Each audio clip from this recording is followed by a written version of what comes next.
ये शेयरिंग भी नजर आ रही है? जी सर। ओके, तो लेट्स स्टार्ट। लास्ट टाइम हमने किया था कि टोटल वेव फंक्शन को दो हिस्सों में तकसीम किया था, रेडियल पार्ट और स्फेरिकल हार्मोनिक्स। तो आज टॉपिक है the spherical square well potential के अंदर फ्री पार्टिकल सॉल्यूशन देखना है इन स्फेरिकल पोलर कोऑर्डिनेट्स का। The spherical square well potential solution है free particle in spherical polar coordinates. तो जहां पे फ्री पार्टिकल की बात आती है, आप सब लोग जानते हो, तो फ्री पार्टिकल मींस जिसका पोटेंशियल क्या होना चाहिए, जीरो होना चाहिए। ओके, और सॉल्यूशन का मतलब ये होता है कि आप लोगों के पास दो चीजें फाइंड आउट करनी है, एक एनर्जी आइगन वैल्यू और दूसरी वैल्यू उसकी नॉर्मलाइज्ड आइगन फंक्शन कैलकुलेट करने हैं। This is the solution of the problem. आ रही है आवाज? Yes sir. Okay, now let's start. Consider an example of an infinite spherical well as. ये देखें, ये मैंने एक पिक्चर बनाई हुई है। उस स्फेरिकल वेल की जो विड्थ है वो 0 to a है, और inside the well particle free है। Particle free mean v is equal to 0। ये लिमिट मैंने दी हुई है नीचे, v of r is equal to 0 if r less than a, या उसकी दूसरी कंडीशन दी है मैंने 0 less than r less than a। और पोटेंशियल इन्फिनिट होगा if r greater than a या ग्रेटर देन 0। तो उसको हमने लिखा है 0 greater than r greater than a। तो इन दोनों कंडीशंस में पोटेंशियल इन्फिनिट होगा, या outside the well potential infinite होगा। यहां पे लिखा हुआ है the wave function is 0 outside the well. तो हमें पता है कि आउटसाइड द वेल हम जाएंगे तब इन्फिनिट पोटेंशियल होगा, तो पार्टिकल इन्फिनिट पोटेंशियल में नहीं रह सकता, तो वहां पे जीरो वेव फंक्शन होगा। But for inside the well the radial wave equation is of the form. तो हमें पता है कि उसके अंदर जो रेडियल इक्वेशन है वो कुछ इस तरह से बनेगी, where v is equal to 0। तो ये रेडियल वेव इक्वेशन है जो लास्ट लेक्चर में हमने कल निकाली थी, d2u over d r square plus 2m over h cut square into e minus v into u minus l into l plus 1 over r square into u is equal to 0। So v is equal to 0 inside the well. तो ये equation कुछ इस तरह से बन जाएगी, d2u over d r square plus 2me over h cut square minus l into l plus 1 over r square into u is equal to 0। थोड़ा सा रीअरेंज किया इसको मैंने, तो d2u over d r square is equal to l into l plus 1 over r square minus k1 square into u। तो k1 की जो value है वो है 2me under root over h cut. तो बाउंड्री कंडीशन, दो बाउंड्री कंडीशंस हैं। पहली बाउंड्री कंडीशन ये है कि जब आर ए 0 को अप्रोच करेगा भी 0 होगा वेव फंक्शन या पोटेंशियल, और जब ए को अप्रोच करेगा तब भी 0 होगा। फॉर द सिंपल केस, अब हम सबसे पहले एक आसान प्रॉब्लम सॉल्व करते हैं। वो ये है, यहाँ पे ऑर्बिटल एंगुलर मोमेंटम की वैल्यू मैं 0 पुट कर रहा हूँ। अगर L is equal to 0 put कर रहा हूँ तो मेरी इक्वेशन बन जाएगी d2u over dr square is equal to minus k1 square into u। Rearrange करो तो ये सेकंड ऑर्डर डिफरेंशियल इक्वेशन है इन u में। d2u over dr square plus k1 square into u is equal to 0. The solution of this second order differential equation in sine and cos form can be written as u of r is equal to a sin k1r plus b cos k1r। Okay, but हमें radial wave function चाहिए, तो radial wave function बराबर होता है capital R of R is equal to u of R divided by R। By putting the value of u of R, तो हमें आपको radial wave function मिलेगा R of R is equal to a sin k1r over R plus b cos k1r over R।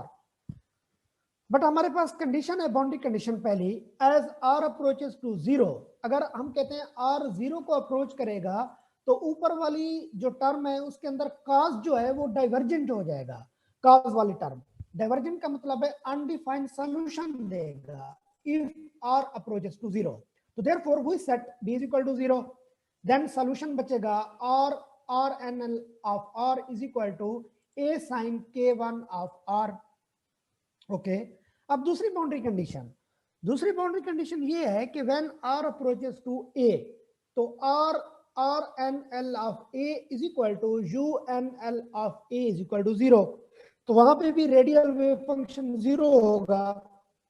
It means at r is equal to a, तो आपके पास a sin k1 a is equal to 0 हो जाएगा। तो वहां पे k1 की value sign की वैल्यू 0 हो जाएगी। तो साइन कब कब 0 होता है हमें पता है, if k1 a is equal to n pi, तो आप लोगों का साइन 0 होगा। और k1 की वैल्यू यहां से आप निकाल लें तो वो बनती है n पाई ओवर a। एक मिनट, मुझे कॉल आ रही है, मैं आपको उनको हेलो। Yes sir. जी, तो यहां से k1 की एक और वैल्यू आ गई है, k1 should be equal to n pi over a। तो k1 की वैल्यू भी आ गई आपके पास, एक k1 की पहले भी वैल्यू है। तो पहली वैल्यू ये है k1 की, k1 स्क्वायर की is equal to 2me over h cut square. तो ये k1 की पहले भी वैल्यू हमने देखी हुई है। देन यहां से एनर्जी आप निकाल लें, the allowed energy eigen values are ENL is equal to h cut square k1 square over 2m। तो k1 की वैल्यू ऊपर से मैंने पुट की है, तो वो ये ENL is equal to h cut square over 2m into n square pi square over a square. तो n पाई ओवर a यहाँ पे पुट कर दिया। तो these are the energy eigen values. हम केस सॉल्व कर रहे हैं L इज इक्वल टू 0 के लिए। अगर L इज इक्वल टू 0 के लिए सॉल्व कर रहे हैं तो EN0 बनेगा which is equal to n square pi square h cut square over 2ma square. तो ये आप लोगों की for L is equal to 0 के लिए एनर्जी एगन वैल्यू आई है फ्री पार्टिकल की। और n स्टार्ट होता है 1 2 3 up to so on. Okay, then the normalization, अगर आप इसको नॉर्मलाइज करो UNL ऑफ r को, वो आपको a की वैल्यू मिलेगी और a बराबर होगा 2 over a under root. Therefore the total wave function psi with quantum numbers n l m in this case can be written as। तो टोटल वेव फंक्शन को दो हिस्सों में तकसीम किया था हमने स्टार्टिंग में। psi n l m is equal to r n l of r into f l m theta and phi। तो एफ एल एम जो है, इफ यू रिमेंबर, मैंने कहा था ये वाई एल एम के बराबर है for L is equal to 0। अगर एल 0 पुट करते हो तो एम भी डेफिनेटली 0 होगा। तो टोटल वेव फंक्शन बनेगा psi N 0 0 is equal to R N 0 of R and Y 0 0 theta and phi. Okay, but we know that R N L of R is equal to A sine K 1 R over R. तो L is equal to 0 के लिए A की value put कर दी मैंने। A की value Rn0 of R is equal to 2 over A under root sine K1 R over R। Again by putting the value of K1, और K1 हमें पता है n पाई ओवर A के बराबर है। तो यह आ जाएगा 2 over A under root sine n pi R over A whole divided by R। तो ये Rn0 की वैल्यू है। Similarly, we need y00. Sorry, I am Mushtaq sir. एक मिनट जी Mushtaq. Yes hello sir. Yes sir. जी, आप कोई student सवाल पूछ रहा था, आप पूछें।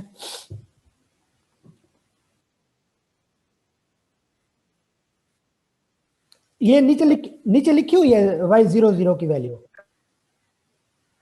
y00 theta and phi is equal to 1 over 4 pi under root, ये लिखा हुआ है। ये हमने पीछे कैलकुलेट भी किया हुआ है, हमने। Okay, hence total wave function, इन दोनों को मल्टीप्लाई करो Rn0 एंड y00 को, तो आपके पास आएगा psi n00 is equal to 1 over 2 pi a under root into sine n pi r over a whole divided by r। तो ये टोटल वेव फंक्शन है normalize for L is equal to 0 case के लिए, L is equal to 0 के लिए। But हमें तो L is equal to 0 के लिए नहीं चाहिए, और भी चाहिए, तो हम वो देखते हैं कैसे सॉल्व करते हैं। One can notice that the stationary state are specified by 3 quantum numbers N L M. तो इसका मतलब है जो टोटल वेव फंक्शन होगा वो कुछ इस तरह से लिखा जाएगा, साई एन एल एम और theta and phi. Okay, now second case, जो बड़ा केस है, इंपॉर्टेंट केस है, वो ये है for L is not equal to 0। If L 0 नहीं है, तो अगर एल 0 होगा तो पार्टिकल एस स्टेट में होगा, उसको सॉल्व करना आसान है। If L is not equal to 0, then the radial wave equation can be written as d2u over dr square is equal to l into l plus 1 over r square minus k1 square into u। तो ये equation बनेगी radial wave equation. MMP के अंदर इस किस्म के solution, इस किस्म की इक्वेशंस हैं, उनके मैं यहाँ पे जनरल सॉल्यूशन लिख रहा हूँ, तो अगर आप निकालना चाहते हो तो एमएमपी के अंदर इस किस्म की इक्वेशन के सॉल्यूशन देख सकते हो। The general solution of this equation is UNL of R is equal to AR JL into K1R plus BRNL K1R। तो ये है general solution of above equation when L is not equal to 0। इसके अंदर दो चीजें आई हैं, एक JL आया है और एक NL आया है। तो वो ये है, where JL of X या K1R is the spherical Bessel function of order L and NL of X is the spherical Newman function of order L which can be written as। ये हैं आप लोगों के पास दो फंक्शन जो ऊपर मैंने मेंशन किए। JL of X जो है वो बराबर है minus X power L into 1 over X D over D X whole power L sine X over X. NL of X is equal to minus into minus X power L into 1 over x d over dx power L and cos x over x। Okay, अब ये कह रहा है कि note that the Bessel functions are finite at the origin when r approaches to या x approaches to 0, but Neumann function are divergent, यानी वो undefined solution देते हैं Neumann function at the origin. ये कैसे है, इसकी क्या वजह है, कोई बता सकता है? कि जो बेसल फंक्शन है वो कुछ वैल्यू देता है, बट न्यूमन फंक्शन जो है वो अनडिफाइंड वैल्यू देता है, ये डाइवर्जेंट है। तो फिर क्या, कैसे पता चला हमें ओरिजिन पे? Origin mean x approaches to 0।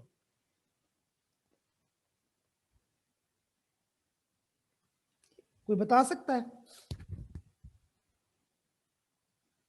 Sir जी जी बोला सर, जब j ऑफ x उसमें पुट करेंगे ना तो साइन जब 0 होगा तो वो 0 हो जाएगा, लेकिन इधर cos में जब x की जगह पे 0 पुट करेंगे तो ये अनडिफाइंड हो जाएगा। cos वाली टर्म में आंसर आएगा 1 ओवर 0 जो कि अनडिफाइंड है। JL ऑफ x में आएगा 0 ओवर 0, बट 0 ओवर 0 को आप DL हॉस्पिटल रूल के साथ सॉल्व कर सकते हो, 1 ओवर 0 को नहीं कर सकते। जी sir. Okay, therefore we need to set b is equal to 0 since our solution will be like that, UNL of R is equal to AR JL K1R। तो ये बन जाएगा, but we also know that UNL of R बराबर है R capital R NL of R, तो capital R NL of R बन जाएगा AJL K1 of R। तो हमें कैपिटल R NL की वैल्यू चाहिए for L is not equal to 0। अब सेकंड बाउंड्री कंडीशन ये है कि R A को अप्रोच करेगा तो आपका रेडियल वेव फंक्शन 0 को अप्रोच करेगा। This means that K1 must be taken in such a way that JL K1 A0। तो वो ये कहना चाह रहा है कि K1 A की ऐसे वैल्यू सेट करनी है जिसमें बेसल फंक्शन आप लोगों को क्या मिले, 0 मिले, तभी ये कंडीशन सेटिस्फाई होगी ऊपर वाली। तो अब हम देखेंगे नेक्स्ट लेक्चर में आफ्टर मिड कि K1 की क्या वैल्यू लें कि बेसल फंक्शन 0 हो जाए ताकि ऊपर वाली कंडीशन सेटिस्फाई हो जाए, और RNL की क्या वैल्यू मिलेगी हमें, तो ये आफ्टर मिड देखेंगे। तो यहाँ तक कि आइसोट्रोपिक हार्मोनिक ऑसिलेटर सर उसमें डीजेनरेसी होती है क्योंकि वो सिमेट्रिक होता है। वैसे तो सब में सर डीजेनरेसी है, लेकिन बुक में लिखा है कि ग्राउंड स्टेट जो है नॉन डीजेनरेट है। इसकी क्या रीजन है सर? अगर ground state degenerate non degenerate हो जाए तो फिर तो वो ग्राउंड स्टेट नहीं रहेगी, क्योंकि ग्राउंड स्टेट एक ही होती है, वो नॉन डीजनरेट होती है हमेशा।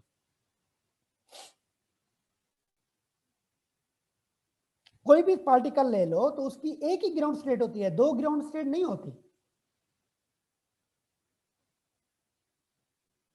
या सर हम इसे ऐसे भी कह सकते हैं कि हमारे पास ग्राउंड स्टेट के लिए NX NY NZ 111 होते हैं, तो उसको हम किसी और तरह से लिख ही नहीं सकते। नहीं, डेफिनेटली देखिए, अगर आप कहते हो कि एक सिस्टम ग्राउंड स्टेट के अंदर है, ठीक है, तो ग्राउंड स्टेट का मतलब है NX भी 1, NY भी 1, NZ भी 1, पहली बात, ठीक है। Yes sir. हेलो, या हार्मोनिक ऑसिलेटर की बात करें तो NX भी 0, NY भी 0, NZ भी 0, ठीक है। तो अगर आप कहते हो कि उसकी एक एनर्जी है, अगर आप एक डायमेंशन के अंदर एक एनर्जी 3 डायमेंशन के अंदर 3 से मल्टीप्लाई कर देते हो, बट एनर्जी तो एक ही रहेगी ना। एनर्जी तो ग्राउंड स्टेट की तब्दील नहीं हो सकती, वो डबल नहीं हो सकती, ट्रिपल नहीं हो सकती। एनर्जी की वैल्यू एक ही रहेगी, वो नॉन डीजनरेट ही होगी। नॉन डीजनरेट का मतलब वो दो हिस्सों में तकसीम नहीं हो सकती, 3 में नहीं हो सकती। जैसे आप लोगों ने पढ़ा था, अगर आप फर्स्ट एक्साइटेड स्टेट या सेकंड एक्साइटेड स्टेट लेते हो तो उसके 3 ऑप्शन बनते हैं, किसी के 6 बनते हैं। तो वो डीजनरेट भी हो सकते हैं, नॉन डीजनरेट भी, but energy, ground state energy can never be degenerate और non degenerate, sorry degenerate, non degenerate ही होगी वो। तो और सर सर जिस तरह अगर एक जी, सर और एक कुछ जो है अगर सर 2 to 2 अगर हमारे पास सेट बन रहा है तो वो भी नॉन डीजनरेट होगा। बुक के अंदर है, कल किसी स्टूडेंट ने मुझसे पूछा है कि अगर आप कहते हो कि 2 to 2 का ऑप्शन, वो बुक के अंदर 1 लिखा हुआ है, ऐसा ही है ना। Yes sir. तो अब देखें, अगर आप NX की वैल्यू भी 2 पुट करती हैं, NY की भी 2 पुट करती हैं, NZ की भी 2 पुट करती हैं, तो क्या वो ग्राउंड स्टेट होगी? पहले मुझे ये बताएं। नहीं no sir, sir. Ground state के लिए भी सर GN की वैल्यू 1 ही है और 12 के लिए भी 1 ही है। उसकी वजह है, वो ये कहना चाह रहा है कि उसकी, अगर आप NX NY NZ सेम ले रहे हो तो उसके पास एक ही ऑप्शन है, एक ही एनर्जी आएगी, डिजनरेसी एक होगी उसकी।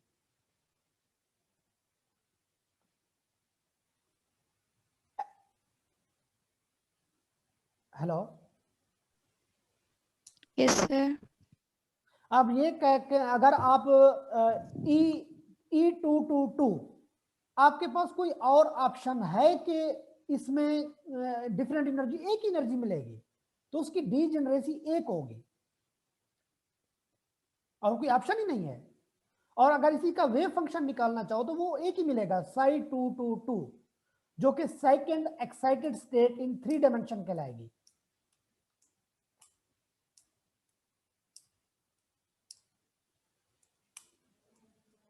जी, और कोई बात? सर मिड टर्म में 30 MCQs होंगे या 25 होंगे?